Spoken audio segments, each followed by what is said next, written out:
দেশের দল মতের ঊর্ধ্বে উঠে সকল ইসলামপন্থীদেরকে ঐক্যবদ্ধ করে যে আওয়াজ তুলেছে, আগামীর বাংলাদেশে ইসলাম হেফাজত করবে হেফাজতে ইসলাম, বাংলাদেশের স্বাধীনতা রক্ষা করবে হেফাজতে ইসলাম। এই জন্য সোহরাওয়ার্দী উদ্যানের দিকে নরসিংদী গিয়েছিলাম, তারা প্রত্যয় ঘোষণা করেছে লক্ষাধিক মানুষের বিশাল স্রোত ছুটবে সেখান থেকে সোহরাওয়ার্দী উদ্যানের দিকে। 3রা মে মুন্সিগঞ্জ মধুপুরী হুজুরের শহর, নুরানী সাহেবের শহর, এই শহর শাইখুল হাদিস আল্লামা আজিজুল হক রহমতুল্লাহ আলাইহির দেশ।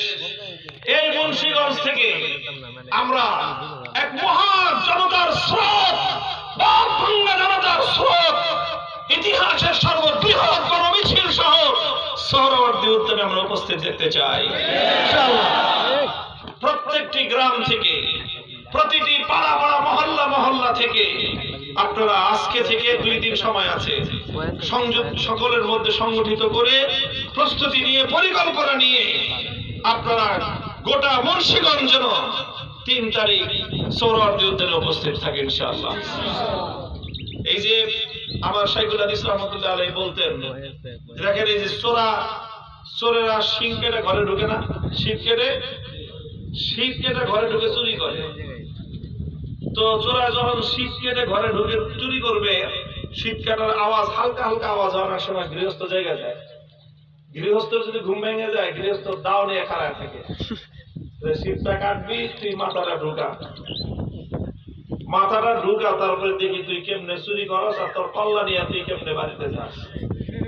চোরাইও বুঝে যদি গৃহস্থ জাগনা যায় থাকা থাকে, আর আমি যদি মাথা ঢুকাইছি, তোর মাথা আর বাড়িতে ফিরবে না আমার।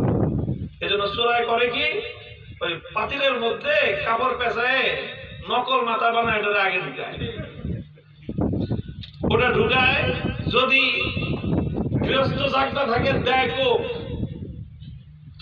পাল্লার উপর কোপ লাগে, আর চোর তো আজও পলায় কালো পলায়, এই বাড়ির সামনে আর কোনোদিন আসে না। এই যে নারী অধিকার কমিশন, এটা হলো পশ্চিমা এই চোরাদের বাংলাদেশের ইসলামী সমাজ ব্যবস্থায় ঢুকবার চোরাপাতি। এটার মাথায় যদি এবার ভালো করে বাড়ি দেওয়া যায়, আগামী 20 বছরে আর কোনোদিন বাংলাদেশে এই কুলাঙ্গাররা মাথা উঁচু করে দাঁড়াবার সাহস। এইবার ইনশাআল্লাহ ওই বাড়িটাই দিতে হবে 3 তারিখ। 3 তারিখে আমরা আলটিমেটাম দিব। এরপরে দেখবো বাংলাদেশে কত ধানে কত জাল, পদ্মা মেঘনা নদীর পানি কোথায় গড়ায়, আর ডক্টর ইউনূস সাহেব ইসলামের বিপক্ষে অবস্থান নিয়ে উনি ক্ষমতার মসনদে কেমনে থাকেন, হিসাব নিকাশ ওনার সাথে বোঝাপড়া করবো ইনশাআল্লাহ। ওপেন চ্যালেঞ্জ করলাম আমরা, এটা কোরআনের মর্যাদা নিয়ে বাঁচবো, আর না হয় আল্লাহর কোরআনের মর্যাদা রক্ষা করার জন্য শাহাদাতের রক্ত দেওয়াকেই জীবনের জন্য শ্রেষ্ঠ মনে করবো ইনশাআল্লাহ।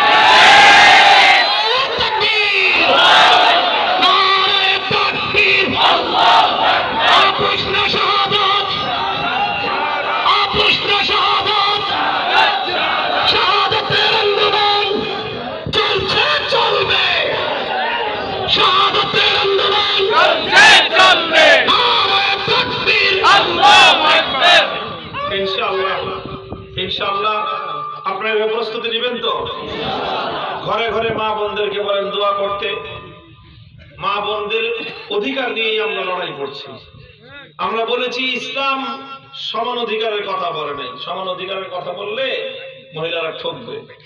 এই জন্য ইসলাম ন্যায্য অধিকারের কথা বলেছে, এবং অধিকাংশ ক্ষেত্রে পুরুষদের তুলনায় নারীদেরকে অগ্রাধিকার দিয়েছে ইসলাম। সেই অগ্রাধিকারটাকে সমান অধিকার দিয়ে তো ঠকবেন আপনারা। সমান অধিকার দিয়ে যদি বাংলাদেশে 300 আসনে সংসদ নির্বাচন হয়, কয়জন মহিলা পাশ করবে বলেন তো? এই জন্য তাদেরকে সংরক্ষিত আসন দিতে হয়, যে তোমরা আলাদা জায়গায় খেলো, বেটাগুলো খেলতে আসে না, পারবা না। কথা বলেন ঠিক কিনা? প্রত্যেকটা জায়গায় সংরক্ষিত আসন না দিলে নারীরা স্বাভাবিকভাবে পুরুষদের সঙ্গে ময়দানে প্রতিযোগিতা করে টিকতে পারে না। এই জন্যই ইসলাম তাদের জন্য সংরক্ষিত স্থান, সংরক্ষিত স্পেসের ব্যবস্থা করেছে বিভিন্ন জায়গায়, এবং ইসলাম তাদেরকে অগ্রাধিকার দিয়েছে, সম্পদে অগ্রাধিকার দিয়েছে, নিরাপত্তায় অগ্রাধিকার দিয়েছে, বিভিন্ন ক্ষেত্রে অগ্রাধিকার দিয়েছে, কিন্তু ইসলামের সে অগ্রাধিকার বুঝবার জন্য মানুষ হইতে হয়, অসভ্য হলে বোঝা যায় না। তো এই জন্য ঘরে ঘরে মা বোনদেরকে বলবেন 3 তারিখ পর্যন্ত দোয়া অব্যাহত রাখতে। আর যুবকরা পুরুষরা 3 তারিখ ঘরে বসে থাকবেন না কেউ, সকল সঙ্গীদেরকে নিয়ে, বন্ধু বান্ধবদেরকে নিয়ে, পাড়া প্রতিবেশী এলাকাবাসীদেরকে নিয়ে দেশ এবং ইমানকে রক্ষা করার জন্য মনে রাখবেন, ইমানও রক্ষা পাবে, দেশও রক্ষা পাবে।